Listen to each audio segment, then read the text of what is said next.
बच्चों, आज हम पढ़ने वाले हैं पर्यावरण कक्षा 5 का पाठ 9 दादी माँ की बगिया। चलिए शुरू करते हैं। गर्मी की छुट्टियों में विशाल अपने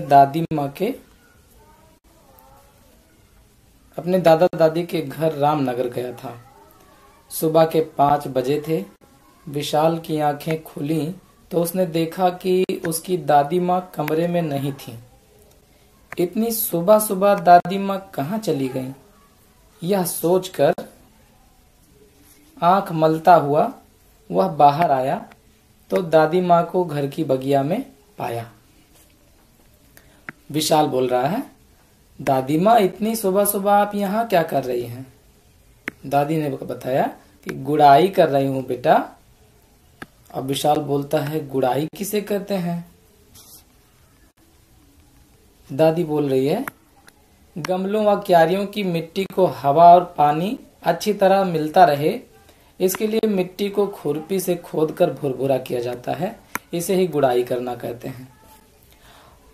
पेड़ पौधों को स्वस्थ रखने के लिए इनकी नियमित देखभाल जरूरी है। विशाल बोल रहा है, दादी, पेड़ पौधों की देखभाल के लिए आप क्या करती हैं? अब दादी बोलती है, जैसे हमें जीवित रहने के लिए भोजन और पानी की आवश्यकता होती है, उसी प्रकार पेड़ पौधों को भी जीवित रहने के लिए पानी, हवा, धूप और पोषक तत्वों की आवश्यकता होती है। अब विशाल बोल रहा है, पौधों में पानी किस समय डालना चाहिए? क्या मैं स्कूल से आने के बाद पौधों में पानी डाल सकता हूँ? दादी बताती है, पौधों को सुबह तथा सायंकाल पानी से सींचना चाहिए। तेज धूप में पौधों में पानी कभी नहीं डालना चाहिए। तेज धूप में पानी डालने से पौधों को नुकसान पहुंचता है। विशाल बोल रहा है, दादी, अब अंदर चलिए, मुझे मंजन करके पानी पीना है। दादी बताती है, ठीक है बेटा, बाकी काम हम लोग कल करेंगे। अब विशाल बोल रहा है, कल हम लोग क्या करेंगे? भाई, इतना सारा काम हो गया, अब कल क्या करना है? दादी बोल रही, कल हम लोग अपने बगीचे की निराई करेंगे। अब विशाल बोलता है, निराई कैसे की जाती है? दादी बताती है, घास, सूखे पत्ते, फूल और जंगली पौधों को गमलों और क्यारियों से खुरपी द्वारा हटाया जाता है। इसे ही निराई कहते हैं। ठीक है। अब विशाल पूछ रहा है, निराई से क्या लाभ होता है? अब दादी बोल रही है कि बेटा, इससे हमारे रोपे गए पौधों को अधिक खाद, पानी व धूप मिलती है, जिससे वे तेजी से बढ़ते हैं। विशाल पूछता है, ये खाद क्या है दादी? दादी बताती है, मिट्टी को उपजाऊ बनाने के लिए उसमें खाद मिलाई जाती है। खाद जानवरों के गोबर, नीम व सरसों की खली से बनाई जाती है। इसके अलावा रसोई घर के कचरे जैसे फलों व सब्जियों के छिलके, अंडे का खोल, बचा हुआ खराब भोजन, चाय की पत्ती आदि को गलाकर भी खाद तैयार की जाती है, जिसे आप लोग जैविक खाद कहते हो ना। इसी तरह के कचरों से बनी खाद को जैविक खाद कहते हैं। ऐसी खाद बनाने के लिए इन कचरों को एक गड्ढे में डालकर मिट्टी से ढक दिया जाता है। कुछ महीनों में यह कचरा गलकर मिट्टी में मिल जाता है और खाद की तरह कार्य करता है। हम बाजार से अन्य खाद जैसे urea, ammonium sulphate, di ammonium phosphate भी खरीद सकते हैं। ये खाद रासायनिक पदार्थों से बनी होती है। ऐसी खाद को रासायनिक खाद कहते हैं। इनका निर्माण बड़े बड़े कारखानों में होता है। अब यहाँ बताया गया है, इसे भी जाने। अनुपयोगी जैविक पदार्थों के विगलित यानी कि गलने और खाद में परिवर्तित होने की प्रक्रिया को कंपोस्टिंग कहते हैं। कंपोस्टिंग कहते हैं। इसे फिर से जान लें, अनुपयोगी जैविक पदार्थ के गलने पे खाद में जो परिवर्तन होता है, इस प्रक्रिया को कंपोस्टिंग कहते हैं। ठीक है। चित्रों को देखें और बताएं कि पौधों की देखभाल में ये उपकरण किस प्रकार सहायक है। इनके अन्य क्या कार्य हैं। अब नीचे एक चित्र दिया गया, देखो यहाँ एक हजारा दिया गया, आप जानते हो इससे सिंचाई की जाती है। उसके बाद एक खुरपे का चित्र बनाया गया है जिससे आप निराई गुड़ाई करते हो, निराई कर सकते हो, है ना। अच्छा, उसके बाद में एक फावड़े का चित्र है। आप जानते हो फावड़े का उपयोग किसमें, हम लोग किसानों के घर से हैं, हम लोग जानते हैं कि फावड़े से आप ज्यादा मात्रा में मिट्टी को इधर उधर भी कर सकते हैं और घास भी छीलने का काम ये करता है। चलिए अगला है, ये एक कैंचा है। आप जानते हो इससे क्या होता है? इस कैंची से हम लोग पौधों की कटाई छटाई करते हैं। जो ज्यादा इधर उधर बड़े हो जाते हैं, लंबे हो जाते हैं जो भाग, उनकी कटाई छटाई की जाती है, काट छाट के उसको बराबर किया जाता है। खासकर इसका उपयोग जो है बगीचे में, जो गार्डनिंग जहाँ पे लोग करते हैं वहां पे होता है। गार्डन में यानी कि बगीचे में आपके कुछ पौधों की डालियां जब ज्यादा बाहर आ जाती तो उसको काट के बराबर कर लिया जाता है, ठीक है, सजावटी कामों में। आगे देखो, अभी विशाल क्या कह रहा है, दादी क्या मैं गुलाब के पौधे वाले गमलों को अंदर कमरे में सजा सकता हूँ? विशाल ने देखा होगा कि गुलाब का पौधा वहां पे रखा है, बड़ा सुंदर लग रहा है, तो क्यों ना गमला अंदर ले जाएं। अब दादी बोलती है, नहीं बेटा, ऐसा करने से पौधों को उचित हवा और धूप नहीं मिल पाएगी। पौधे सूर्य के प्रकाश में हवा से कार्बन डाइऑक्साइड गैस लेकर अपना भोजन बनाते हैं, इसलिए पौधों को बढ़ने के लिए धूप और हवा अत्यंत आवश्यक है। आपको पता चल ही गया कि धूप और हवा के बिना पौधे बढ़ नहीं सकते हैं। अगर अंदर ले जाएंगे तो अंदर तो धूप और हवा ठीक से मिलेगी नहीं। हवा हो सकता है मिल भी जाए, लेकिन धूप नहीं मिलेगी। साथ ही साथ अत्यधिक तेज धूप और ठंड यानी कोहरे या पाले से भी पौधों को बचाना आवश्यक है। अब विशाल कह रहा है, दादी क्या इसी प्रकार सभी पौधों की देखभाल करनी पड़ती है? वे परेशान हो रहा है, इतना सारा करना पड़ता है। अब दादी बोल रही है, हाँ बेटा, जब पौधे छोटे होते हैं तो उनकी अधिक देखभाल करनी पड़ती है। जब नीम, पीपल, अशोक, आम, महुआ, बरगद, कटहल आदि के पौधे बड़े हो जाते हैं तो उनकी कम देखभाल भी करें तो भी वे बढ़ते रहते हैं। चलिए अब विशाल क्या कह रहा है, देखो। विशाल कहता है, दादी जंगल में, खेतों के किनारे या सड़कों के किनारे जो पेड़ पौधे पाए जाते हैं उनकी देखभाल कौन करता है? अब दादी बोलती है, जंगल या खेतों के किनारे पाए जाने वाले पेड़ पौधे स्वतः उग जाते हैं। स्वतः का मतलब अपने आप से, स्वयं ही जो उग जाते हैं, ठीक है, ये स्वतः उग जाते हैं और प्राकृतिक वातावरण में बढ़ते रहते हैं, जैसे बबूल, कीकर, चिरचिटा, दूब घास, मदार आदि। इनकी देखभाल प्रकृति स्वयं करती है। प्रकृति, आप इसको ईश्वर भी कह सकते हो, ईश्वर स्वयं ही इसकी देखभाल करता रहता है, स्वयं ही बढ़ते हैं। ये अपनी आवश्यकता अनुसार प्रकृति से पानी, हवा, धूप, पोषक तत्व लेते रहते हैं। इसीलिए हमें प्रकृति को शुद्ध रखना चाहिए, नहीं तो ये पेड़ पौधे सूख जाएंगे और इनसे मिलने वाली उपयोगी वस्तुएं हमें नहीं मिलेंगी। अब देखो, यहाँ उपयोगी वस्तुओं की बात आ गई। अब विशाल के मन में और भी सवाल उठ रहा है। विशाल पूछ रहा है, दादी पेड़ पौधों से हमें क्या मिलता है? तो दादी बोलती है, पेड़ पौधे हमारे जीवन के लिए बहुत उपयोगी हैं। ये हमारे एवं अन्य जीवधारियों के लिए भोजन का मुख्य स्रोत हैं। भोजन हमें कहाँ से मिलता है? आप पिछली कक्षाओं में पढ़ चुके हो। भोजन के दो प्रमुख स्रोत हैं, पौधे और जंतु। बहुत बढ़िया। पौधे से हमें अनाज मिल जाता है, तरह तरह की साग सब्जियां मिल जाती हैं, फल फूल मिल जाते हैं ना। और जंतुओं से मांस मिलता है, अंडा मिलता है, दूध भी मिलता है जंतुओं से, है ना। ये सब चीजें आप पढ़ चुके हो। आगे देखो, हमें इनसे बहुत सारी अन्य उपयोगी वस्तुएं भी प्राप्त होती हैं, जैसे फल, रेशे, दाल, सब्जी, मसाले, अनाज व औषधि। सभी पेड़ पौधों से ही मिलते हैं। पेड़ों से हमें लकड़ियां भी मिलती हैं, जिनका उपयोग फर्नीचर से लेकर घर बनाने तक में होता है। पेड़ पौधे हमें छाया तथा सांस लेने के लिए शुद्ध हवा देते हैं। इन्हीं पेड़ पौधों से हमें मौसमी फूल भी मिलते हैं। अब विशाल पूछ रहा है, दादी मौसमी फूल किसे कहते हैं?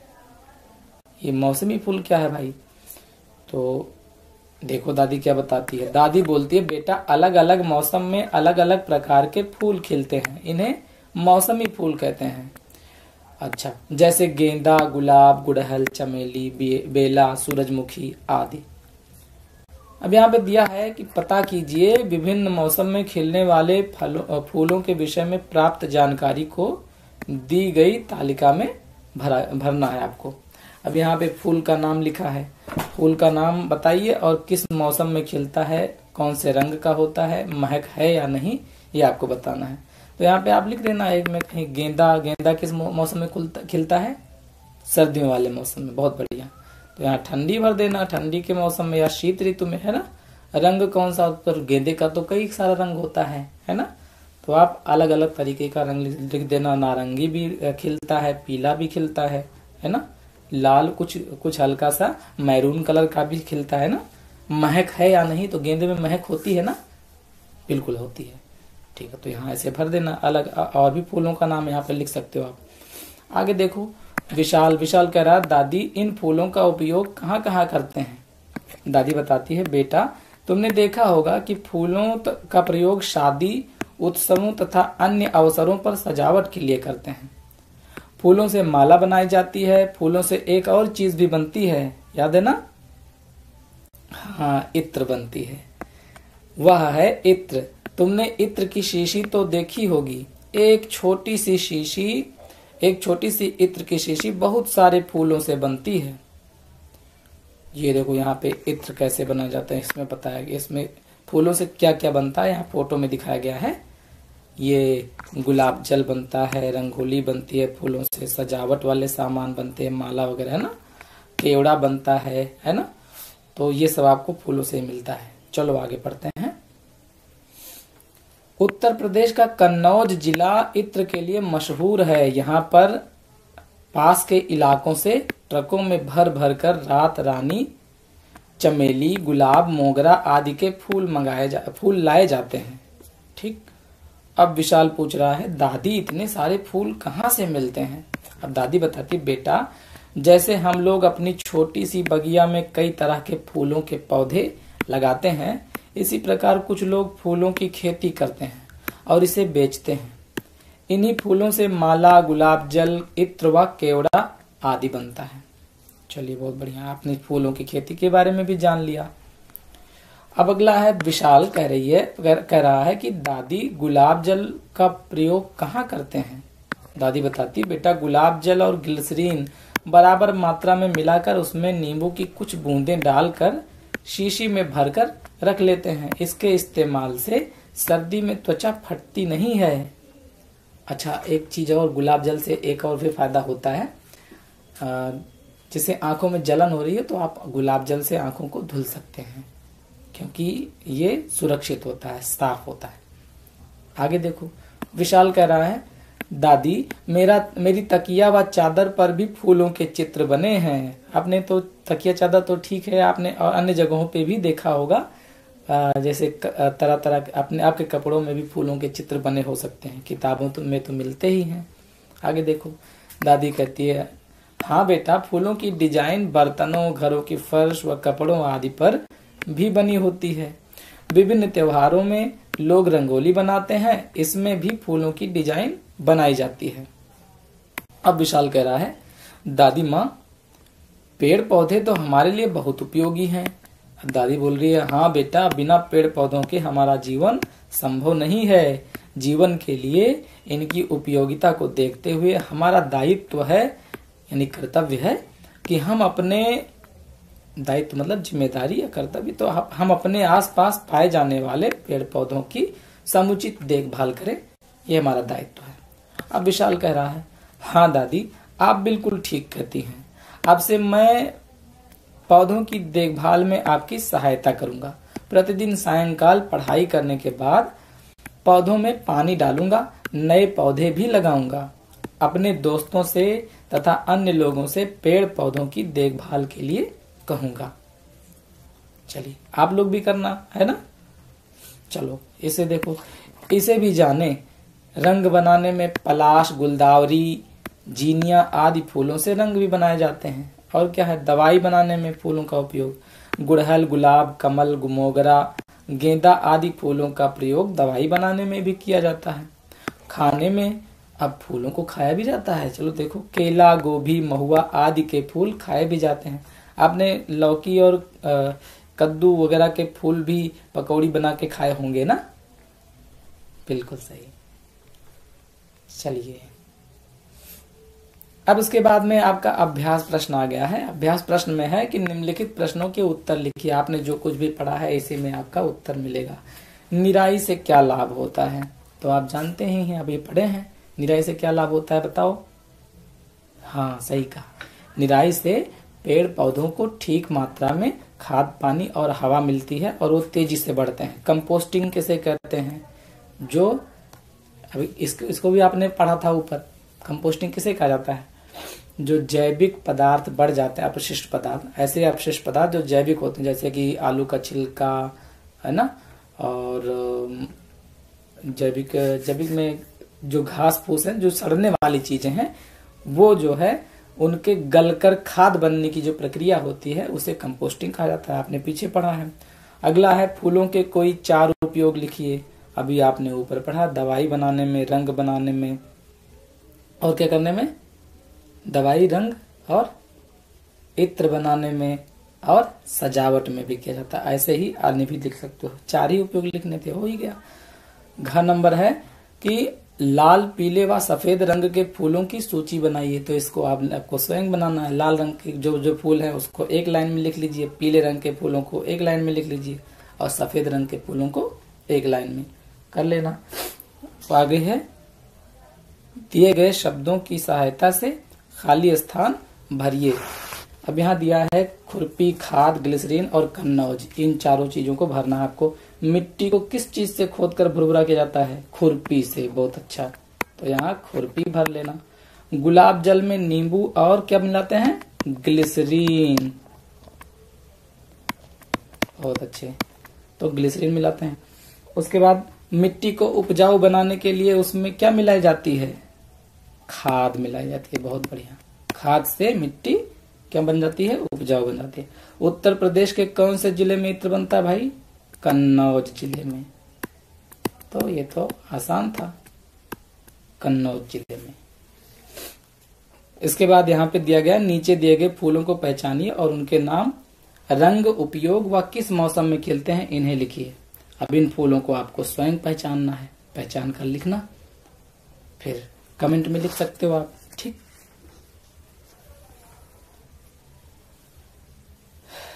चलिए, इसके साथ ही आपका ये पाठ जो है समाप्त हुआ।